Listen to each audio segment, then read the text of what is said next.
예, 그동안 잘 지내셨어요? 예전 이제 중국의 그런 이제 일화 중에 이제 백거이라고 되게 유명한 시인이 있었죠, 그죠? 그 시인하고 도림선사라고 하는 분의 이제 일화가 있는데 여러분도 아마 다 많이 들어보셨을 거예요. 이제 백거이가 이제 이 도림선사가 되게 유명한 분이었는데 그래서 찾아가서 불법의 대의가 뭐냐 이렇게 이제 하나 물어본 거죠. 그러니까 이 도림선사가 뭐라냐 하면 악을 행하지 말고 선을 실천해라 이렇게 말씀을 한 거죠. 그러니까 백거이가 뭐라 그랬느냐, 뭐 그 정도는 뭐 3살 먹은 어린이도 다 이야기하겠다. 그러니까 이제 이 도림선사가 3살 먹은 어린애도 말은 할 수 있지만 이제 8 먹은 노인도 이게 실천하기 어렵다. 이런 이제 말씀은 이게 되게 유명한 이야기죠, 그죠? 대부분은 다 알고 있는 이야기인데, 그래서 그거는 뭘 의미하냐 하면 이제 우리가 부처님의 가르침은 사실 이론적으로 보면 그렇게 복잡하진 않아요. 그 이제 전체적인 틀이나 이런 걸 보면은 그냥 이 세상에 있는 모든 것들이 이제 형성됐다는 거 이해하고, 또 어떤 면에서는 그런 것들에 대해서 이게 변하기 마련이고 괴로움이고 뭐한데 그거를 집착하는 것 때문에 괴로움이 일어나니까 집착하지 말고, 그러니까 탐진치를 버려라. 그러면 괴로우면서 그러니까 탐진치 버린다는 것이 이제 그거를 하면은 되는 거니까 사실은 그렇게 복잡한 이야기는 아니죠, 그죠? 근데 그거를 이제 실제 우리 마음에서 그거를 오랜 시간 습관이 되어 있는 탐욕이나 성냄을 버리는 이 과정은 사실 쉬운 과정이 아닙니다. 그리고 또 여러분들이 이제 어떤 서울에도 안 가본 사람하고 가본 사람이 있으면 서울에 가본 사람보다 안 가본 사람이 더 이긴다는 말도 있잖아요, 그죠? 이 수행도 이론적으로는 막 빠삭하게 하는데 막상 이제 그 길을 가보면 우리가 이제 물론 이제 이론이라는 거는 큰 틀을 가리키는 거니까 그거를 알고 가야 이제 어떻게 보면 옆길로 안 새고 올바른 길을 가는 거는 분명합니다. 그래서 부처님의 가르침은 우리가 배워서 해야 돼요. 그걸 너무 모르고 가다 보면 자기 사견으로 흘러갈 가능성이 너무 높거든요. 근데 이제 그 큰 틀에서 방향성은 분명히 알고 있더라도 실제로 또 수행하는 거는 자기가 직접 그 가르침에 따라서 걸어가면서 보는 거는 또 훨씬 더 디테일하고 자세하고 다른 게 있을 수밖에 없겠죠, 그죠? 요즘은 저도 이제 뭐 가끔 등산을 한번 가보는데 등산 가기 전에는 이제 유튜브를 보거든요. 이 산에 누가 갔다 온 사람이 정보를 착 알려주면 그걸 보고 이렇게 미리 정보를 찾아서 가면 좀 가기가 편한데 거기서 보여주는 거하고 우리가 실제 가보면 많이 다르거든요. 거기는 이제 어떤 특정한 모습만 보여주고 가는 길에 대한 정보만 주는 거지 실제로 가보면 그거보다 훨씬 더 디테일한 자세한 것들이 많고 직접 가본 거하고 그 그림으로 유튜브로만 본 거는 상당히 차이가 나기 때문에 그와 마찬가지로 우리가 이제 이 수행이라고 하는 것도 이론으로 아는 것과 실제 이제 이거를 우리가 수행 과정을 통해서 계속 관찰하고 알아차림을 통해서 계속 관찰하면서 실제로 이게 어떻게 나타나는지 그거를 보는 것과는 상당히 다를 수 있겠죠, 그죠? 그래서 이제 수행과 이론의 차이가 그런 거에 있어요. 우리가 이론적으로야 뭐 이제 좀 세속적으로 학습이 잘 되고 이런 사람들은 금방 알 수 있지만 이제 직접 그런 상태를 경험하는 것, 특히 이제 탐진치 같은 경우는 그래도 어느 정도 이제 뭐 누구나 가지고 있으니까 누구나 경험할 수 있는 거지만 그 탐욕이 없어진 상태, 성냄이 없어진 상태, 어리석음이 없어진 상태 이런 거는 직접 그거를 경험해보고 그렇게 마음이 바뀌었을 때 어떤 식으로 우리 마음이 변화가 일어나는지 이런 거를 경험해보지 못한 사람들은 그걸 알 수가 없거든요. 그냥 추측일 뿐이지. 그래서 이제 그런 거를 좀 이해하시고 우리가 이제 수행을 부처님 가르침을 오랫동안 접하고 하다 보면 이제 그 이론적으로 익숙해지고 그러기 때문에 이걸 마치 다 아는 것처럼 우리가 이제 받아들이기가 쉬운데, 그렇게 아는 것과 실제 우리가 수행을 통해서 직접 경험해 가면서 알아지는 거는 좀 다른 면이 있다. 그러니까 물론 그게 틀린 건 그게 전혀 다른 건 아니지만 훨씬 더 섬세하고 디테일하게 아는 거는 우리가 이제 직접 관찰을 하면서 알아진다는 그런 부분을 좀 이해하시면 좋을 것 같아요. 그래서 오늘도 이제 우리가 그 자해라는 거에 대해서 불교에서 이제 큰 두 개의 축이 이제 지혜와 자비라고 하는 두 가지가 있잖아요. 그죠? 하나는 이제 어떤 어리석음을 버리고 이 세상의 번뇌를 진짜 칼로 이렇게 탁 자르듯이 이렇게 잘라내는 그런 지혜의 힘이 있다고 하면은, 또 우리 마음을 부드럽게 하고 행복하게 하고 또 이렇게 우호적으로 만드는, 주변 대상과 좀 친절하고 우호적으로 만드는 그런 또 자비심이라고 하는 게 있는데요. 그래서 이 자비심을 개발하는 것과 이제 이 자비심은 결국 성냄의 반대 마음 상태잖아요. 그죠? 그러니까 그런 것과 이 자비심의 개발을 통해서 또 보통 이제 우리가 사무량심을 개발하면은 범천에 태어난다. 경전이 주로 그래 나오는데, 근데 이제 또 다른 면에서 보면 사무량심을 개발함으로써 칠각지가 개발된다. 이렇게 또 설명하기도 하거든요. 그래서 그런 부분을 전반적으로 해서 이제 우리가 성냄이라는 걸 통해서 어떻게 자애가 생기고, 그 자애를 통해서 이 자애를 개발하게 되면 우리 마음이 어떻게 변해서 그게 또 칠각지까지 이어지는지, 그런 걸 한번 정리해 보는 시간을 한번 가져볼까 합니다. 그 처음에 이제 우리에게 일어나는 그 어떤 장애들 중에 대표적인 거 두 가지는 이제 탐욕과 성냄이라고 하는 거는 주로 이제 감정적인 부분에 좀 감정적인 요소가 좀 강해요. 이거는 좀 감정적으로 이렇게 좀 다는 거고, 어리석음이라고 하는 건 좀 그 진리를 모르는 거니까 이거는 좀 이성적으로 어떤 걸 깨뚫어 알지 못하는 그런 거라면, 진리를 깨뚫어 알지 못하는 게 어리석음이라면, 탐욕이나 성냄 같은 경우는 우리가 일반적으로 말하는 감정이 동반되는 거죠. 그래서 그런 거를 좀 이해하고 생각하면 좋을 것 같아요. 그래서 성냄이라고 하는 거는 어떤 대상을 만났는데 그 대상이 자기가 마음에 안 드는 대상을 만났을 때 그 대상에 대해서 뭔가 감정적으로 막 불편하고 꺼리끼고 싫어하고 그런 거죠. 그죠? 보면 뭔가 불편하고 마음에 안 들고 싫고 이런 어떤 마음 상태가 이제 성냄. 그래서 이걸 이론적으로 좀 특징적으로 말하면 어떤 대상을 싫어하는 형태의 싫어하는 특징을 가지고 있는 그런 마음 형태는 통틀어서 이제 우리가 성냄이라고 합니다. 여기 우리 계시는 보살 이제 불자님 이렇게 여러분들이 계신데 이분들을 통틀어서 우리가 뭐라고 하면 불자 이렇게 이야기하잖아요. 이제 불법성 삼보를 받아들이는 분들을 통틀어서 불자 뭐 이렇게 이야기하듯이 어떤 각자의 모습은 다르지만 그것이 가지고 있는 공통적인 특징이 있잖아요. 그죠? 그거를 총칭해서 우리가 성냄이라고 하기 때문에 이 성냄이라고 하는 말은 상당히 포괄적인 말이다. 이렇게 이해하면 좋을 것 같아요. 그래서 보통 이제 경전에 보면 성냄을 가장 대표적인 용어는 도사입니다. 도사란 말 들어봤죠? 이게 이제 성냄을 빨리어론 도사라고 하는데 이 도사가 가장 보편적인 언어입니다. 이 도사라는 말 속에는 이제 현재 상태를 안 좋게 한다, 나쁘게 한다 이런 뜻이 있어요. 이게 도사의 동사형이 두사티라고 하는 건데 이거는 이제 현 상태보다 나쁘게 만든다, 타락한다 이런 뜻이거든요. 그러니까 여러분이 화를 내면 현재 상태보다 좋아집니까, 나빠집니까? 뭔가 상황이 점점 악화되죠, 그죠? 말 한마디 그냥 잘못하면 그게 감정적으로 막 서로가 꼬이고 불편해지고 이렇게 되는 게, 그러니까 또 어떤 면에서는 화라는 표현을 쓰잖아요, 우리가 성냄을.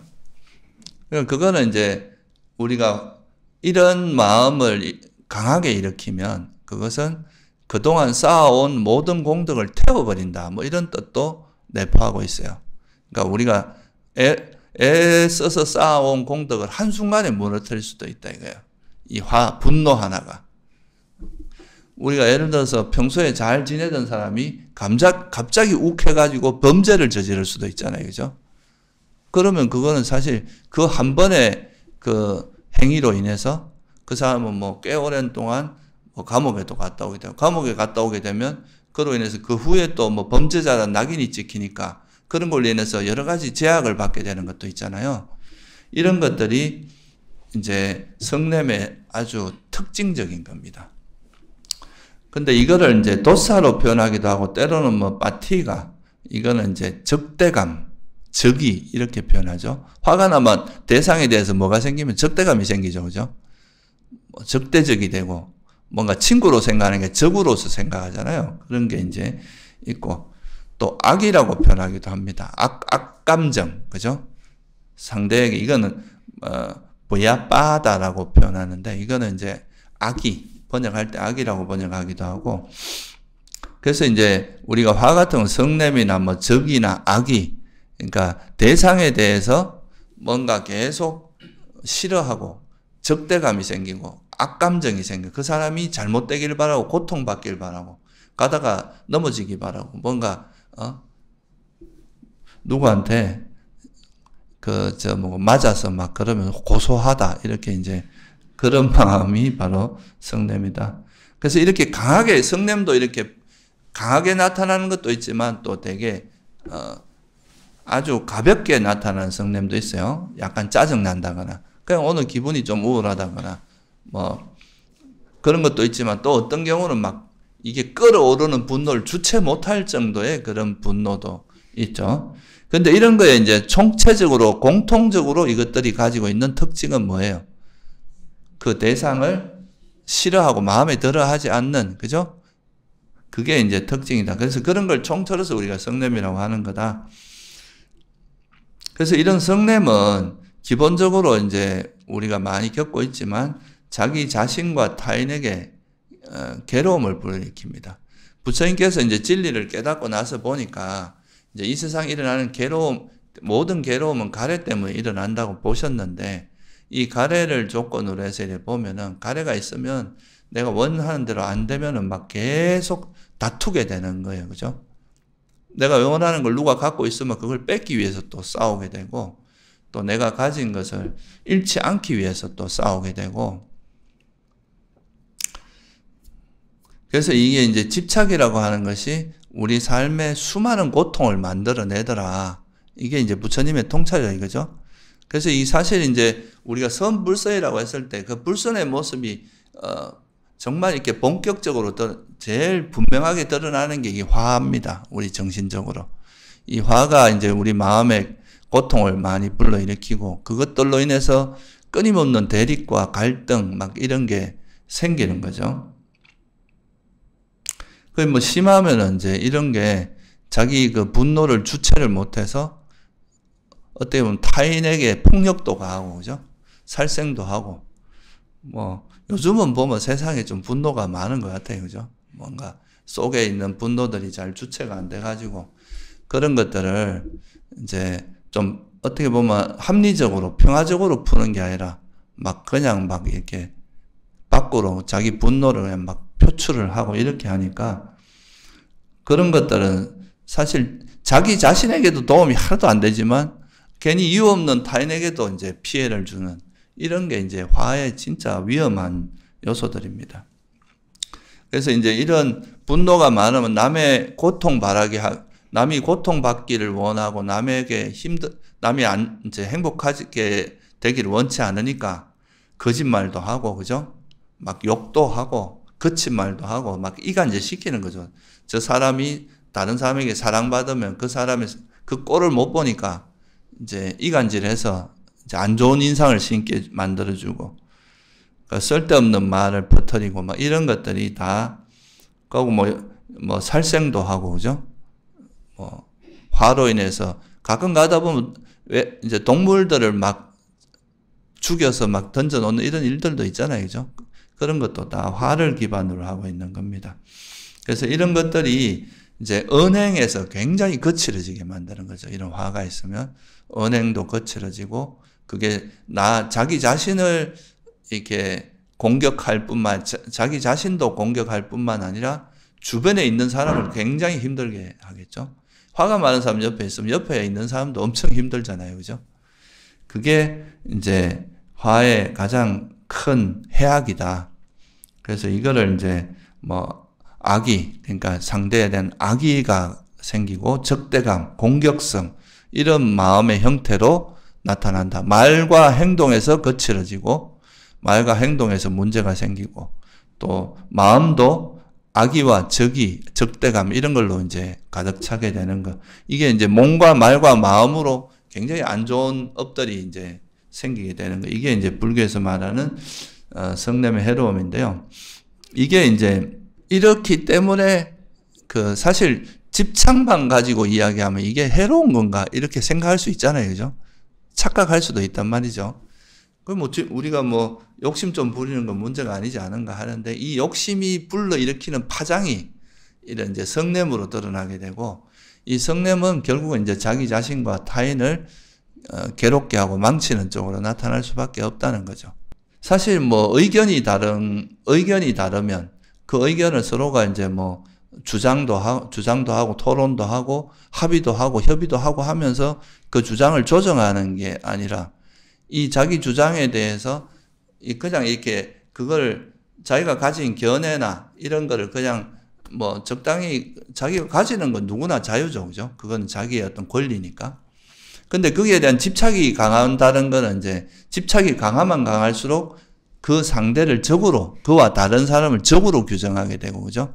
그 적으로 규정하게 되면 그게 분노와 폭력, 이런 테러, 이런 쪽으로 나타날 수도 있는 거죠. 그죠? 그러니까 이게 이제 탐욕 자체로 보면 이게 선인지 불선인지 조금 헷갈릴 수 있지만, 결국 이 집착으로 인해서 이런 분노, 성냄이 일어나기 때문에 이 두 가지는 다 이제 해로운 마음의 속성이다. 이렇게 이제 부처님께서 말씀하신 겁니다.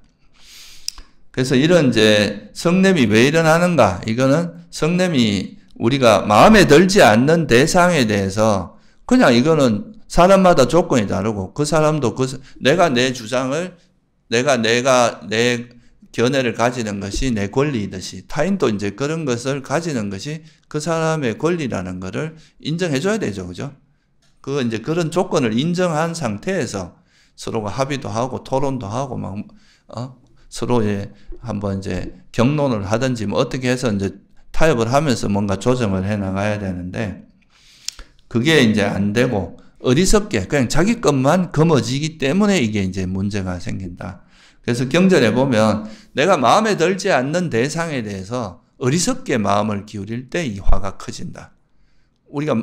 내가 좋아하는 대상만 있는 게 아니잖아요, 이 세상에는. 근데 이제 마음에 들지 않는 대상이 있더라도 그거를 화내지 않고 대처를 하면 풀어나갈 수가 있는데 그게 이제 어리석음이 들어간다는 거는 그걸 실체화하거나 그러면 여기에 뭐가 개입하게 되냐면 집착이 개입하게 됩니다. 그러면서 이제 이게 화로 발전하게 되는 거죠. 그래서 이런 게 이제 성냄의 속성이라는 걸 알고 이거는 이제 이런 게 이제 지금 제가 말씀드린 게 되게 개연적인 이야기인 거죠. 그죠? 실제로 이제 화라는 게 이런 의미를 갖고 있고 이런 회로움을 갖고 있고 화라는 것은 어떤 그 대상에 대해서 내가 원하지 않는 대상, 사랑스럽지 않은 대상, 이런 혐오스러운 대상을 만났을 때 거기서 이거를 지혜롭게 그냥 하나의 그 나름대로의 모습인데 그냥 내가 마음에서 그걸 싫어하게 보는 거니까 이거를 이제 이해함으로써 어리석게 마음을 기울이면 그게 화가 나고 어리석으면 이제 집착을 유발하고 그게 화로 이제 이어지게 되거든요. 그러면 이제 이거를 가지고 가면 우리가 실제로 이제 수행상에서는 어떻게 해야 되느냐? 이제 우리가 결국 이제 알아차림이라는 걸 하잖아요. 그죠? 내가 화를 버리기 위해서는 내가 나한테 이제 화가 일어난다는 거를 일단은 자각해야, 그죠? 이걸 자각해야 버릴 수 있잖아요. 화가 일어나는 걸 자각하지 못하면 일을 다 저질러 놓고 이제 화도 이게 에너지니까 어느 정도 올라가면 꺼질 때가 온단 말이죠. 그 꺼지고 나서 생각해 보니까 내가 미쳤구나. 내가 그때 왜 그랬나 이렇게 돼버리는데 그 정신이 나갔구나. 근데 돌아와서 뭐 이제 뒷수습 하려고 하면 이미 일이 엄청나게 많은 일이 벌어진 상태인 거예요. 그러니까 그런 거를 미리 알고 여러분이 그건 뭐하고 같은가 하면요. 독약이 위험한지 모르고 독약을 먹고 나면 일단 뭐 위장도 망가지고 다 망가진 다음에 그걸 알아봐야 이제 그거를 회복하는데 너무 많은 시간이 걸리는 거예요. 그래서 우리가 이런 부처님의 가르침을 배워서 이런 화라는 것이 얼마나 위험한 물건이라는 거, 얼마나 위험한 마음 상태라는 거를 이제 아는 거죠. 그러니까 이거 이야기를 하니까 아까 그 백거이하고 또 이제 이 스님 그 이야기도 생각이 나는데 그 이제 이 도림 스님이 주로 뭐 또 이렇게 나무 위에 많이 올라가 있었단 말이에요. 그러니까 스님 그게 왜 그 안전한 땅이 아니고 그 나무 위에 있느냐 그러니까 오히려 번뇌 없이 나는 여기 있으니까 괜찮은데 번뇌 많지 땅에 있는 게 더 위험하다 이렇게 이야기한 게 있거든요. 그러니까 우리 삶에서 이 번뇌라는 것이 얼마나 우리 삶을 힘들게 만들고 그걸로 인해서 차라리 몸이 아픈 거는 그래도 뭐 이래 외적으로 뭐 치료하기도 좀 쉽지만 마음이 병드는 건 사실 치료하기도 쉽지 않거든요. 그래서 이 화의 위험성을 알면 이제 빨리 알아차리고 그거를 빨리 내려놓을 수가 있게 되겠죠. 그죠? 그런데 여러분들 이제 수행을 하기 전에는 화가 위험하다는 건 아니지만 내가 일상 속에서 어떻게 화를 내고 있는지를 잘 모릅니다. 화를 내고 있는 자기가 이런 상황에서는 어떻게 화를 내고 뭐 자식들, 가족들한테는 어떻게 하고 친구들 만났을 때 어떻게 하고 또 어떤 누구와 견해의 대립을 할 때 어떻게 화를 내고 이런 것을 자기한테 화가 일어나는 그 패턴이랄까요? 그런 그 모습, 드러나는 모습에 대해서는 되게 두리뭉실하게 하는 거죠. 근데 우리가 알아차림이라고 하는 거는 내 마음에서 이제 내가 결국은 알아차림은 자기에게 일어나는 일들을 자각하는 과정이거든요. 내 몸과 마음에서 무슨 일이 이 몸으로서는 우리가 보통 언행이 일어나잖아요. 그죠? 몸을 통해서. 그리고 이제 이 마음을 통해서는 이제 갖가지 번뇌들이 일어나는 건데 그거를 그냥 자기가 뭘 하는지도 모르고 계속 대상으로만 향해져 있는 살아가는데 일반적으로 그거를 내가 이 대상에 대하는 내 마음 상태가 어떤지를 계속 파악하고 내 몸과 말과 마음으로 일어나는 이 행위들을 계속 관찰하는 과정이 알아차림이란 말이죠. 그래서 이거를 요즘 말로 하면 여러분들이 여기 이제 우리 요 주위에 우리 몸과 마음을 볼 수 있는 CCTV를 하나 달고 다니는 거나 똑같은 거예요. 계속 내가 어떤 식으로 행동하고 있는지를 그러니까 객관적으로 계속 바라보는, 있는 그대로 바라보는. 근데 이제 보통 이 알아차림을 하라고 하면은 사람들이 그냥 자기 생각이 움직이는 걸 알아차리는 거를 그냥 알아차림으로 이제 이해하는 경우가 되게 많습니다. 그러니까 내가 이런 생각했어. 이렇게만 넘어갈 수가 있는데 그 생각을 이해하는 생각에 대해서 우리가 그 생각의 내용을 이해하는 거 이런 것도 그래도 그것도 안 하는 것보다는 훨씬 낫지만 정작 이게 수행이 되려고 그러면 그 생각과 함께 일어나는 그죠? 생각과 더불어 일어나는 소위 감정적인 부분. 보통 이제 남자들, 특히 남자들은, 여자들은 그래도 자기 감정을 표현하는데 솔직한 편인데, 남자들은 자기 생각을 이야기는 잘하는데, 자기 감정을 표현하는 게 되게 미숙하거든요.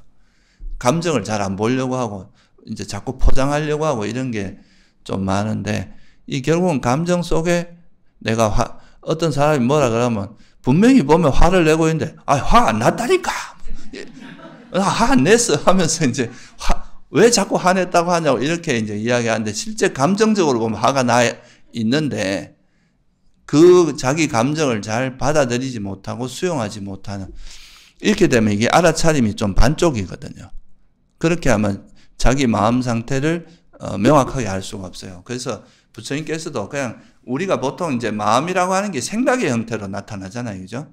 생각이 움직이는 거 보고 자기 마음을 이제 파악하는 건데 그 생각 이면에 있는 이 집착이라든가 막 내가 뭔가 거머쥐고 놓지 못하고 있는 이 마음 상태, 또는 막 뭔가 불편해하고 화내고 있는 이 마음, 이거를 정확히 봐야 됩니다.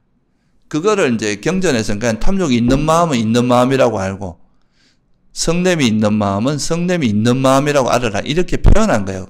근데 그 말 속에 숨어 있는 뜻은 이런 의미입니다. 자기 그냥 겉으로 들어간 생각만 하는 게 아니라 이 생각과 함께 일어나는 그 감정적인 부분. 그러니까 내가 뭔가를 계속 거머쥐고 있는 건지, 막 계속 불편해하고 화내고 있는 그 마음인지, 그걸 알아야 이 마음을 빨리 내려놓을 수가 있거든요. 그래서 이 부분이 첫째고, 두 번째는 가급적이면 빨리 알아차려야 돼요. 이게 이제 어떻게 보면 수행의, 자기 수행의 향상과 밀접한 관계가 있어요. 내가 화를 낸 지 1시간이 지났는데도 모른다. 이러면 이건 이제 상당히 좀, 문제가 있는 거죠. 알아차림을 거의 안 한다. 이렇게 생각할 수 있고. 근데 화가 일어나고 나서 얼마 지나지 않아서 빨리 이거 알아채서 이 화가 이렇게 눈덩이처럼, 지나면 지날수록 눈덩이처럼 커지잖아요.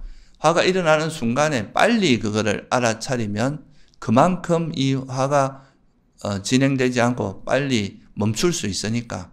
그래서 얼마나 빨리 알아차리느냐, 이거는 훈련에 의해서 가능해집니다.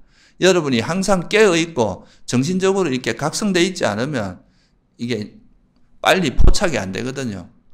또 다른 의미에서는 항상 선한 마음으로 있다가 갑자기 이렇게 뭔가 화가 나면은 이 마음의 변화가 되게 분명하게 드러나겠죠. 그죠? 그러니까 이건 수행력하고 결국은 같이 가게 돼 있어요. 내가 평소에 하도 번뇌가 많으면 그다가 어차피 더러운데 똥물 하나 튄다고 더러운지 모른다 이거예요.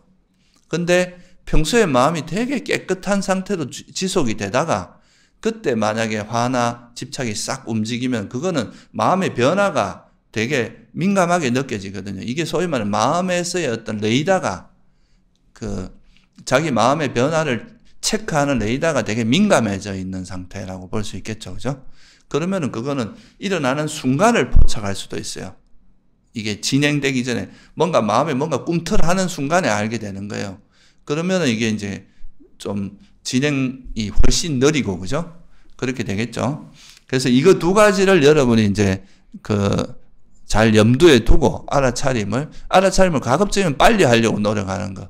이게 사실은 되게 중요합니다. 그러고 알아차림을 빨리 하면서 그 속에 그 내용이, 그 감정이 정말 탐욕이나 집착이나 화가 함께 하는지 안 하는지 이거를 정확히 보는 거. 그러니까 알아차림이 이것도 상당히 훈련을 해야 익숙해지는 겁니다. 그냥 말만 듣는다고 되는 게 아니라 직접 많이 해봐야 돼요. 그러면 이제 우리가 화가 일어날 때 좀 강한 화도 있고 옅은 화도 있을 거 아니에요. 그죠? 그러면 이제 화가 일어났다가 이걸 알아차리면 잠깐 일어난 화, 한 1, 2초 머물다가 알아차렸을 때는 금방 사라질 수 있어요. 근데 이게 화가 좀 강하게 일어나는 경우도 있잖아요. 예를 들면 자존심이 확 상하거나, 그죠? 이럴 때는 좀 화가 강하게 간단 말이죠. 그러면 이때는 이제 알아차린다 해도 잠깐 멈췄다가 또 일어나고 계속 이어지게 돼요. 그러면 알아차리고 다시 호흡으로 돌아오거나 자기 몸으로 돌아오거나 하더라도 또 일어납니다. 그럼 또 알아차리고.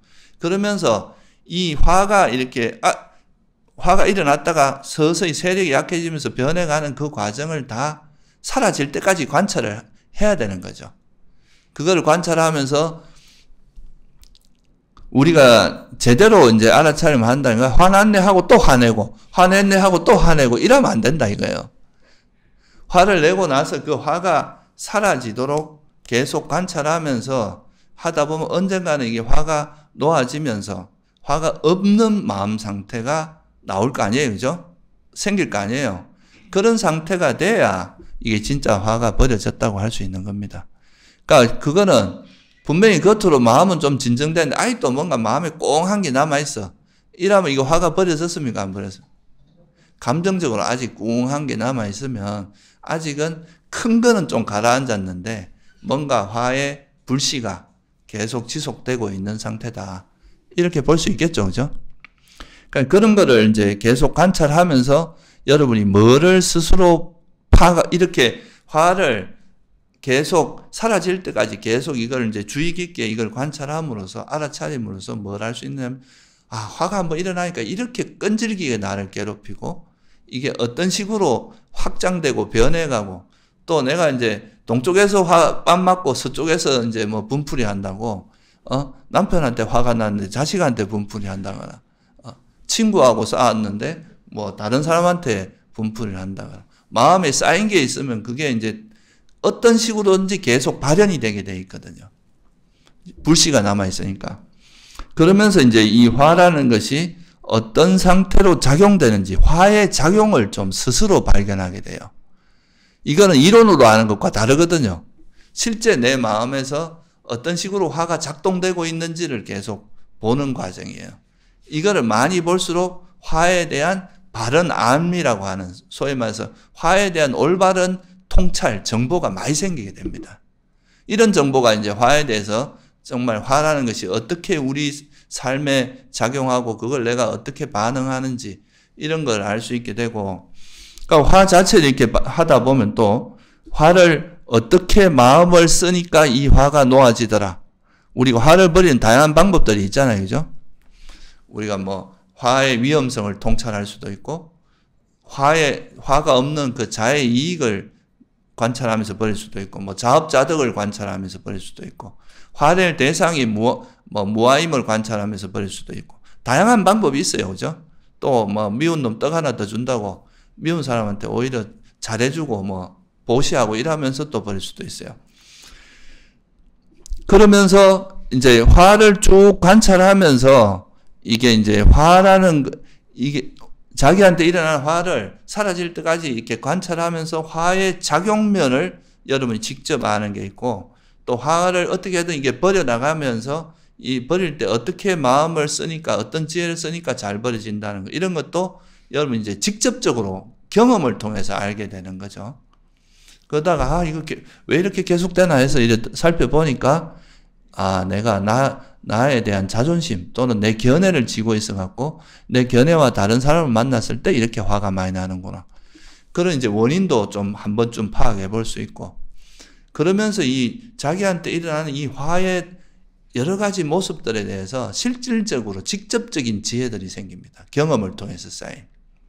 여기도 내가 여기 있는 보살님들을 그냥 이래 보는 거하고 한 명 한 명을 내가 한 명 한 명하고 대화도 해보고 그 사람 생각도 들어보고 막 이러면서 그 파악된 정보하고 그냥 막연히 이렇게 보는 정보는 다를 거 아니에요. 그죠? 그런 정보가 많아지면 이제 거기 있는 이런 불자들이 이렇게 생각하고 살아가고 이런 부분에서 문제가 이런 부분이 좀 부족하고 이런 거에 되게 디테일하게 알 수 있을 거 아니에요. 그죠? 마찬가지로 자기 마음에서 일어나는 다양한 그 화로서 드러나는 화가 어느 한 가지 형태로 드러나지 않거든요. 되게 다양한 형태로 드러나요. 대상도 다르고 또 화의 그 강도도 다르고 또 형태도 물건에 대해서 드러나는 화라든가 뭐 어떤 상황 또 가까이 있는 사람에 대해서 이게 다 다르단 말이에요. 그런 다양한 대상, 다양한 환경에 따라서 화가 어떻게 작동되는지 그리고 그런 화를 내가 어떻게 내려놨는지 이런 거에 대한 정보들이 많이 쌓이는 걸 우리가 쌈바자나, 바른 암, 정지라고 하는 겁니다. 그럼 이런 정지가 있으면 그걸 또 잊지 않는 정념이 같이 있을 수밖에 없잖아요. 그죠? 이런 정보가 많으면 이제는 내 마음에서 뭐가 탁 일어나면 이미 많이 경험해 본 마음들이니까 또 화구나. 이게 또 이렇게 일어나는구나 하고 금방금방 이게 포착이 되겠죠. 그죠? 우리가 어떤 상황에 대한 정보가 많으면 어떤 상황만 버리면 또 이게 이런 문제다 하는 게 금방금방 파악되는 거는 똑같은 거죠. 그게 바로 정념을 통해서 가능합니다. 바른 기억이 있어야 그 바른 기억을 통해서 바른 알미 또 작동되고 바른 알미 쌓여야 또 바른 기억이 되잖아요. 그러니까 정지정념은 서로가 상호작용을 하면서 성장하는 겁니다. 이렇게 이제 되는 거를 우리가 이렇게 여러분이 화라는 것에 실질적으로 자기한테 일어나는 그런 화를 실질적으로 알아차림을 통해서 알아지는 거, 이거를 수해라고 이야기하는 거고, 그죠? 그냥 이론적으로만 아는 거, 이거는 그냥 이제 문사 정도 수준이고, 이 직접 내가 내 마음에서 일어나는 것 또는 타인의 마음도 대략적으로는 관찰할 수 있잖아요. 그죠? 저 사람이 이런 화를 냈을 때 어떻게 움직이지? 이게 안과 밖으로 관찰하는 건데 또 다른 사람이 화를 낼 때 그 화가 어떻게 작동되는지 이런 거를 봄으로써 우리가 이제 직접적인 지혜가 생겨야 된다. 그래서 이렇게 함으로써 화가 버려지면 이제 관찰해서 쭉 관찰하면서 화가 버려진 그 마음 상태가 성냄이 없는 마음 상태, 그죠? 화가 났을 때 막 적대감이나 악이나 막 이런 걸로 가득 찬 마음이 서서히 가라앉으면서 마음이 좀 풀리면서 좀 우호적이 되고 친절해지고 좀 적대감이 없어지고 부드러워지고 이렇게 되는 상태.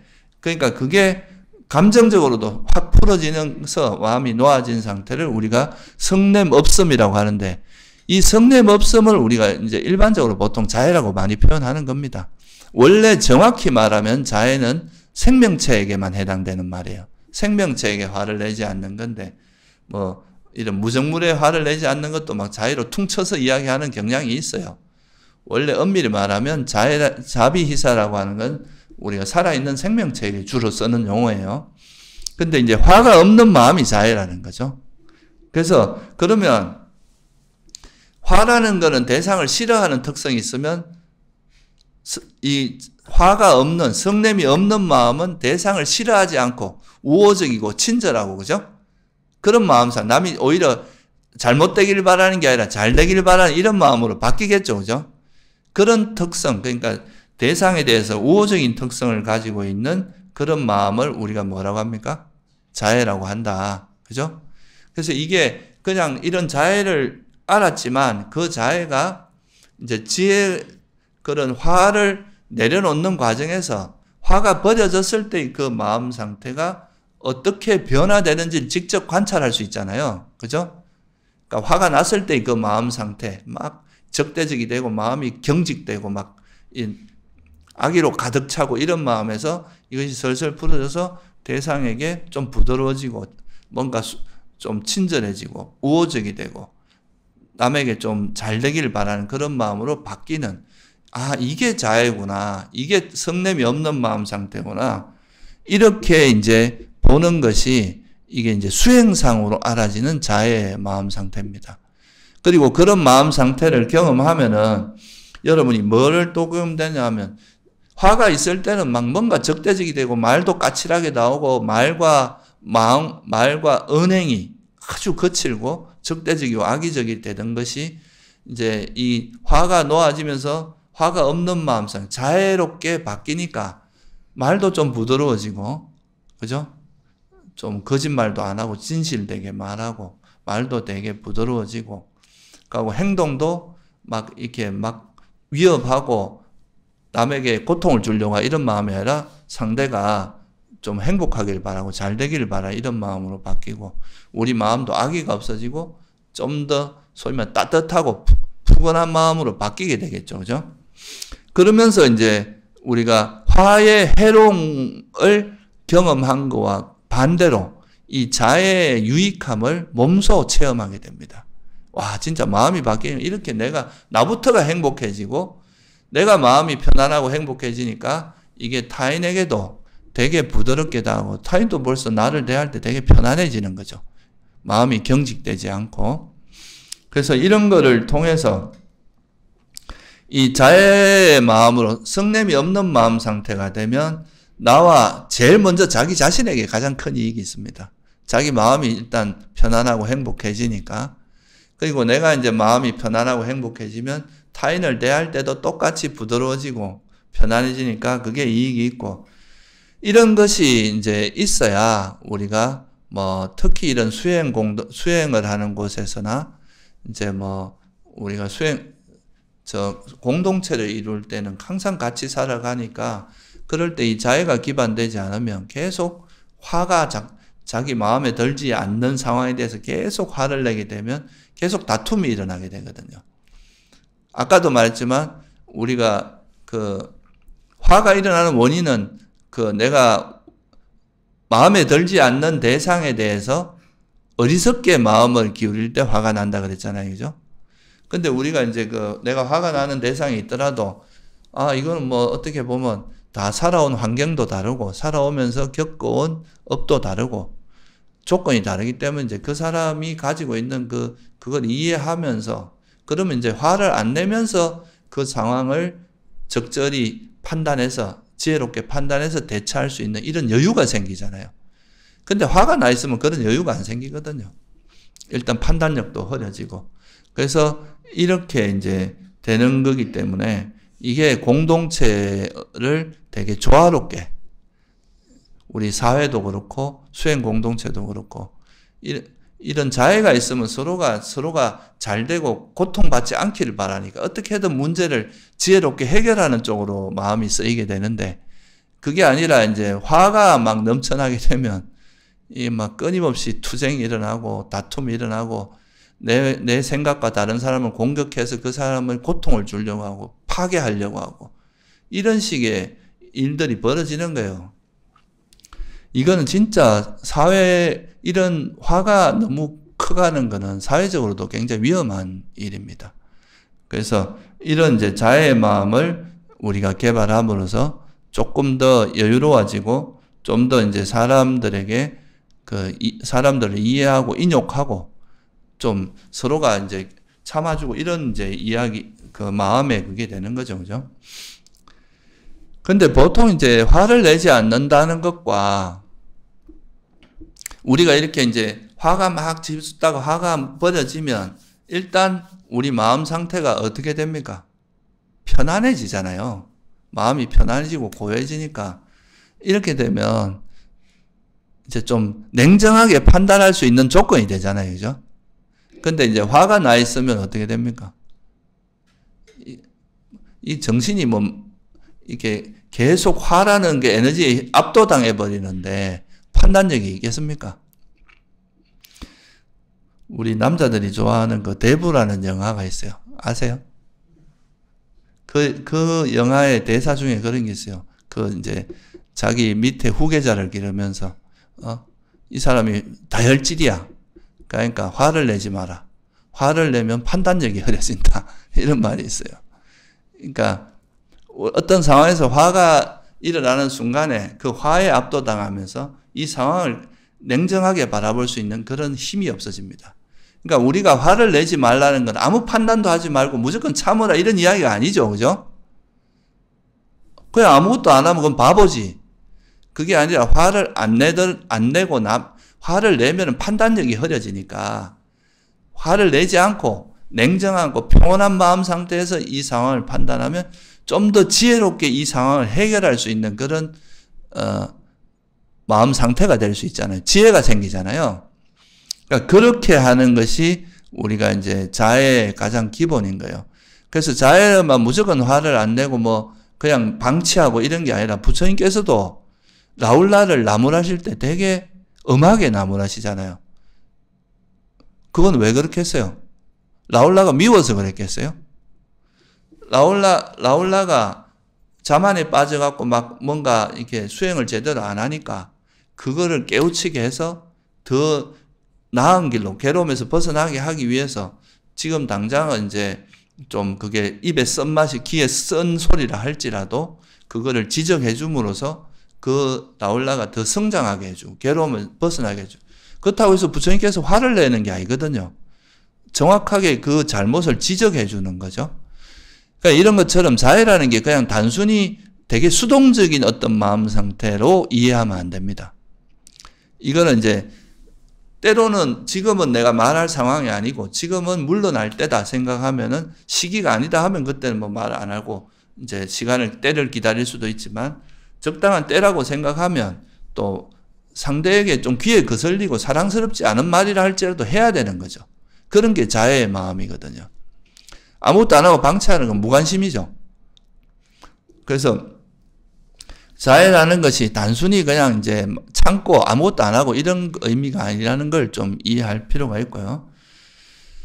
또 화가 없다는 말은 또 한 걸음 더 나아가서 보면 화가 없다. 이거에 또 다른 케이스를 보면 화는 없는데 집착은 있다. 이렇게도 볼 수 있잖아요. 그죠? 화가 없고 화는 없는데 집착이 있는 그런 마음 상태도 있단 말이에요. 탐욕이 있거나 성냄이 있거나 화가 있거나 이런데 여기서 말하는 자애심이라고 하는 것은 화가 없을 뿐만 아니라 이건 선한 마음 상태니까 집착도 없는 상태를 우리가 이야기하는 거겠죠. 그죠? 그냥 화는 없는데 집착이 있다 그러면 이건 탐욕이 일어난 겁니다. 자애심이 아니고. 그래서 이제 또 자애를 사람들이 보통 이제 자기의 어떤 욕망을 자애로 착각하는 경우도 많다. 그죠? 자기가 원하는 걸 실현하기 위해서 자애로 포장하는 경우도 있거든요. 내가 원하는 걸 하기 위해서 난 다 너 잘 되라고 하는 거야. 이렇게 하면서 사실은 자기 욕망을 실현하는 그런 것도 있을 수 있는데 그래서 제가 지금 여기서 말씀드리려고 하는 건 진짜 자애라면은 여기에 뭐가 함께 해야 된다는 거예요. 평온이 함께 해당하는 앱이 없습니다. 다운로드해 주셔야 해요. 시리가 떠드네. 그래서 이 화가 없다, 자애심이 있다 이 말은 그 자애심의 이면에 뭐가 받쳐주는 겁니까? 좋아하지도 안 하고 싫어하지도 않는 적당한 거리감을 가지고 있는 이 평온이 함께 한다는 거죠. 그래서 모든 우리가 자애심이나 연민, 함께 기뻐함, 여기서 평온이 이거를 중심을 잡아주지 않으면 자애가 애착으로 갈 수도 있어요. 연민이 또 동정이나 막 이런 좀 이 슬픔으로 흘러갈 수도 있고, 함께 기뻐함이 같이 들떠하고, 아, 그래, 좋다 하고 막 들떠가 정신 못 차리는 그런 감각적인 즐거움에 빠지는 그거를 잡아주는 게 바로 뭐냐면 평온이라는 겁니다. 그래서 이게 대상에서 집착하지 않으면서 애착에 빠지지 않으면서 이제 그 상대가 잘 되길 바라는. 그러니까 이 평온이 있기 때문에 상대에 대해서 내가 할 수 있는 최선을 다하지만 그거에 보상을 바라거나 거기에 애착이 있으면 또 그거에 상대도 나에게 그만큼 잘해주길 바라는 이런 마음도 있을 거 아니에요. 그죠? 그렇게 된다 이거죠. 그래서 그런 거에 좀 주의를 하면서 결국은 이제 화가 버려지면 화가 있을 때는 주변을 굉장히 불편하고 힘들게 하지만 화가 없는 자애로 충만한 사람은 옆에 같이 있으면 편안하고 또 이런 자애의 마음은 남에게 뭔가 잘 되길 바라고 타인이 행복하길 바라는 마음이니까 그 근처감 좋은 에너지를 받는 좋은 마음을 경험하는 거예요. 그러니까 주변 사람들 인간관계도 좋아지고 이런 사람은 우리가 덕이 많다고 이야기를 하는 거죠. 그죠? 원래 이제 제대로 된 지혜나 이런 거는 지혜와 자비, 덕이 자애심과 화가 없는 마음, 이 자애심이 같이 가야 되는데 지혜가 너무 발달하다 보면 이 자비심, 소위 말해서 이제 진정한 지혜가 아니죠. 이런 건 막 분별하기 좋아하는 사람, 이런 사람은 칼집이 없이 이제 칼만 있는 거라서 계속 옆을 쿡쿡 찌르고 다니니까 주변 사람이 힘든 거예요. 근데 또 이제 자비심은 이 칼집은 자비심 같은 거라서 칼집에 딱 넣어놨다 필요할 때만 딱 꺼서 딱 정말 살리는 칼, 활임검이라 그러죠. 정말 상대에게 도움이 되도록 쓰는 이렇게 되는 거는 괜찮은데 그래서 이 자애심은 일종의 덕이 높은 사람이 됩니다. 인자한 사람. 또 우리가 보통 인자하다 그러잖아요.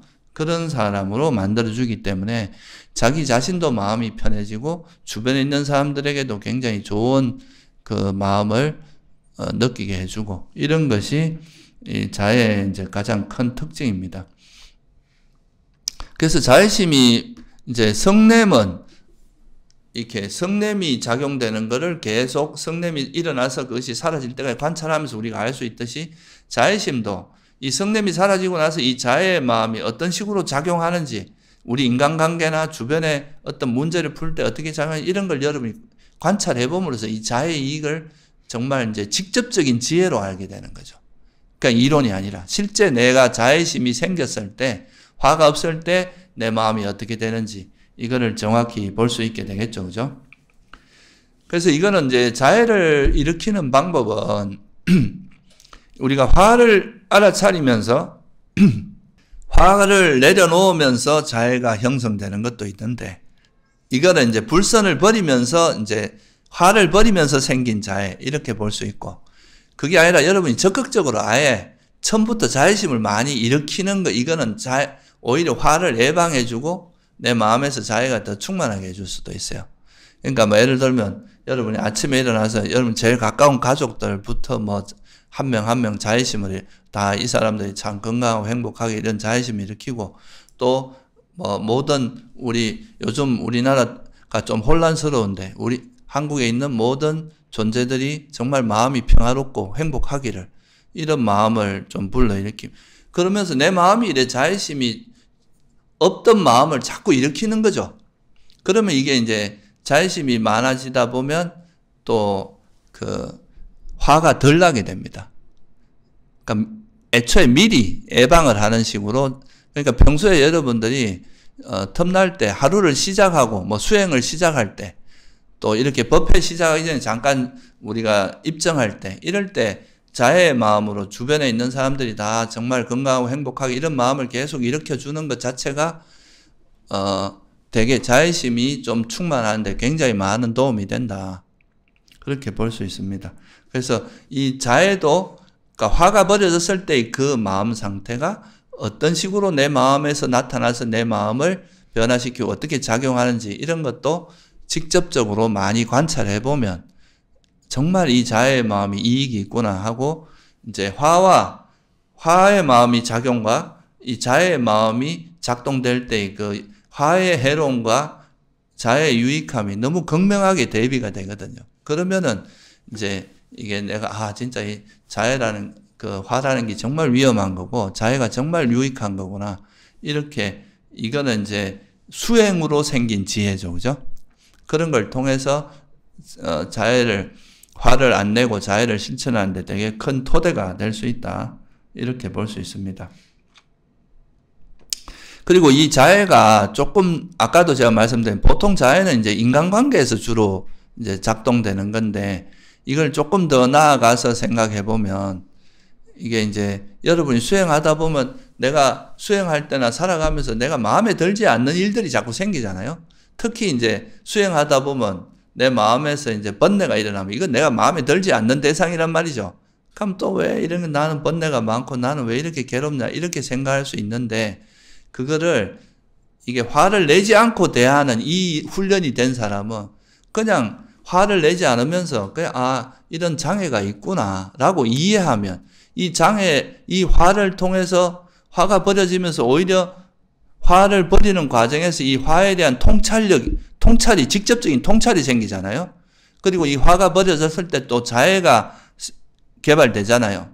그러면 이게 화라는 게 단순히 우리에게 장애물이 아니라 우리 지혜를 생기게 하는 또 스승이기도 한 거예요.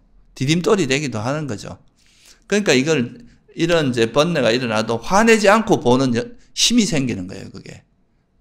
자애의 힘이 있는 사람들은 웬만한 상황에서 그거를 화를 안 내면서 대처할 수 있는 그 힘이 이제 개발되는 거죠. 그게 또 중요한 조건입니다. 그러면 내가 나한테 일어난 화를, 번뇌를, 장애를 화내지 않으면서 있는 그대로 알아차리면서 수용하는 이런 힘이 생긴다는 거죠. 이것도 되게 중요한 변화의 과정입니다. 그리고 이제 여기서 한 걸음 더 나아가면 이 자애를 통해서 뭐가 생깁니까? 자애가 마음에 충만해지면 여러분 마음이 어떻게 됩니까? 행복해지죠. 행복한 마음은 어디에 잘 든다 그래요? 삼매에 잘 듭니다. 그러니까 이 마음이 행복해지면 이제 행복한 마음으로 여러분이 자선하면서 호흡 수행할 때 하고 자선하기 전에 벌써 성질이 나가지고 누구하고 한판 싸워가지고 성질이 이제 나 있는 상태에서 들어가는 건 천지 차이죠. 그러니까 우리가 평소에 마음이 편안하고 행복하면은 수행을 할 때도 벌써 이제 쉽게 삼매에 들 수 있다. 행복한 마음을 이제 여기서 행복은 그냥 이제 세속적인 행복이라기보다 떨쳐버렸음에서 생긴 행복이죠. 벗어남의 행복. 그 행복이 있으면 이게 이제 바른 삼매로 이어지게 됩니다. 그래서 이게 이제 또 이 삼매를 닦는데도 이 자애심이 굉장히 중요합니다. 여러분 이제 수행하다가 수행이 잘 안 되고 마음이 들뜨고 할 때는 또 잠깐 이런 자애 수행을 좀 하면서 마음을 좀 부드럽게 한 다음에 다시 또 호흡 수행이나 걷기 수행으로 돌리면 좀 더 이게 소위 말해 굉장히 좋은 양념처럼 우리 수행에 되게 윤활유 작용을 할 수 있다. 이렇게 볼 수 있죠. 그래서 결론적으로 말하면 우리가 이제 그 팔정도에서 이제 정사유에 보면 이런 게 나오죠. 정사유가 세 가지로 나오는데 첫째는 뭡니까? 출리의 사유 이렇게 나오죠. 그죠? 두 번째는 적이 없음에 대한 사유, 그 다음에 이제 남을 해치지 않는 사유 이렇게 세 가지로 나오는데 탐욕 없음이라는 게 그 이제 출리라는 건 탐욕을 벗어났다 이 말이거든요. 그러니까 우리가 좋아하는 대상을 만나면 집착하던 이거에서 벗어나서 이거 이제 마음에 드는 대상이 나면 집착하는 이게 아니라 한 걸음 떨어져서 좀 놓아버리면서 검어지지 않으면서 보는 연습을 하는 게 첫 번째 하나가 있고, 또 마음에 들지 않는 대상을 만나면 뭐가 주로 일어납니까? 화가 일어나잖아요. 그럼 이 화를 이제 어떤 내가 원치 않는 대상에 대해서도 적대감 일으키지 않고 화를 내지 않고 그 대상을 해치고자 하는 마음을 일으키지 않는 것. 이게 이제 결국은 자애와 연민이거든요. 이 두 가지가. 하나는 자애고 하나는 연민이에요. 남을 해치지 않는다는 건 남이 고통받는 것을 들어주려고 하고 고통받기를 원하지 않는 거잖아요. 이게 연민심에 해당합니다. 그래서 하나는 이제 우리가 원하는 대상이 나타나도 집착하지 않고 검어지지 않고 원치 않는 대상이 나타나도 화내지 않는, 이게 이제 수행에서 우리가 가야 될 방향성인데, 그 중에 한 가지 이제 어떤 원하지 않는 대상, 혐오스러운 대상, 사랑스럽지 않은 대상이 나타나도 화를 내지 않고 대하는 것. 설사 화를 내더라도 빨리 알아차려서 이 화를 내려놓고 화가 없는 마음으로 바꾸는 것. 이게 바로 수행의 아주 중요한 핵심적인 요소다. 이렇게 이해하시면 돼요. 이게 프레임의 전환입니다. 우리가 수행하는 것. 기존에 우리가 욕망과 성냄으로 달려가던 프레임을 이제 검어지지 않고 화내지 않는 그런 프레임으로, 자비의 프레임으로 바꾸는 거. 이게 이제 수행의 핵심입니다. 그리고 이제 마지막으로 이런 이제 자애를 닦다 보면, 제가 아까 말씀드렸지만 자애 수행을 한다는 건 결국 이제 우리가 적극적으로 내가 어떤 미워하는 사람이 있으면 그 개인에 대해서, 특히 가까워 있는 사람이 미워하는 사람이 많거든요. 그러면 그 사람에 대해서 계속 자애를 적극적으로 일으켜 보는 거예요. 그 사람이 정말 행복하게, 화가 일어나면 또 그 화를 가라앉히면서 또 자애를 일으키고, 일단 그 자기가 화를 많이 내는 그 대상부터 화를 처음에는 잘 안 되겠지만 그런 대상에서 이제 화를 안 내는 연습을 적극적으로 하면 좀 그 화를 버리는데 상당히 도움이 됩니다. 그래서 그렇게 하다 보면 내가 이제 화가 일어날 때 그 화를 알아차리는 과정에서 지혜도 생기고 여러 가지 정보들이 생긴다 그랬죠. 바른 알미 생긴다 그랬죠. 그죠? 그런 바른 알을 잊지 않는 그 정념이, 바른 기억이 생깁니다. 그리고 또 우리가 자애심이 일어났을 때 이 자애심을 계속 유지하고 계속 개발하기 위해서는 그러면 어떻게 해야 되는지, 이런 방법도 여러분 이제 수행하는 과정에서 배워질 거 아니에요. 그죠? 그러면 이 두 가지가 결합하면서 여기서 어떤 자애를 계속 일으키고 화가 일어나지 않고 화를 버리고 자애가 계속 지속되도록 하는 이런 이제 과정에서 때로는 행복감도 느끼고 때로는 자기 마음이 탐욕이 있는지 화가 있는지 없는지 자기 마음도 관찰하게 되고, 그 화라는 그 장애도 관찰하고, 그리고 내 몸에서 또 어떤 일이나 이런 걸 관찰하다 보니까 결국은 그 자애수행을 하는 과정에서 사념처가 딱 낀다는 거죠. 그걸 사념처라고 굳이 이래 지칭하지 않지만, 여러분이 화가 일어났을 때 막 그 괴로운 느낌이 일어날 때 또 이 느낌도 알 수도 있잖아요. 그죠? 그러면서 이게 이제 주제를, 하나의 자애라는 주제를 갖고 하지만 이 하는 과정에서 결국은 몸과 마음에 대한 이해가 깊어진다는 거예요. 그 사념처 수행이 되고. 그러면서 그게 몸과 마음에 대한 이해가 성장하면서 생기는 게 바로 바른 기억, 정념이라고 하는 겁니다. 그러니까 이 정념이 있으면 또 그 자기가 얻어진 그걸 통해서 더 깊은, 또 이걸 토대로 해서 또 관찰하면 더 많은 지혜가 생길 거 아니에요? 정지, 정념. 그게 바로 바른 기억이 생기면 택법각지가 생긴다는 거죠. 이게 정지, 정념이 같이 가는 거예요.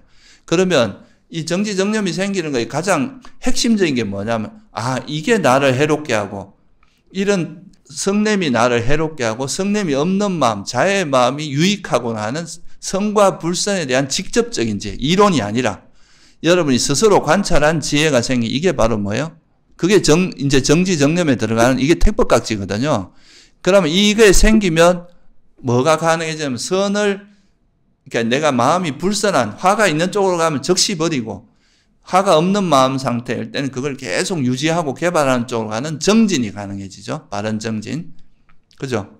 그 바른 정진이 있으면 이제 화가 버려지고 욕망이 버려지면서 검어지지 않고 화내지 않는 자애심이 충만하게 되는데, 그렇게 되면 이게 뭐가 돼? 마음이 희열이 생기겠죠? 희열이 생기고 마음도 편안해지고 그러면서 이게 행복해지고 그게 삼매에 들게 됩니다.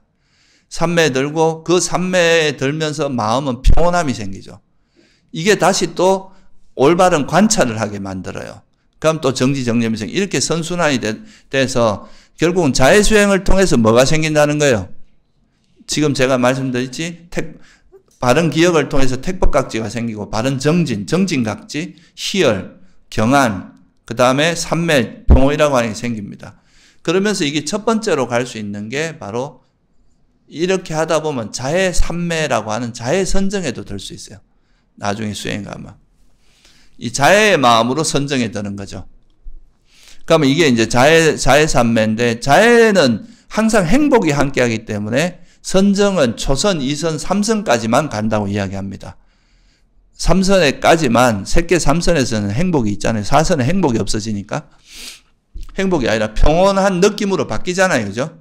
그래서 이제 새끼 3선까지 갈 수 있고, 이 삼매를 기반으로 해서 이제 선정에 들 수 있어요. 자해로 인해서 선정에 들게 되는데, 보통 이때는 이제 내가 자해를 보내는 대상이 표상이 되고요. 그 표상이 니미따처럼 같은 역할을 해줍니다.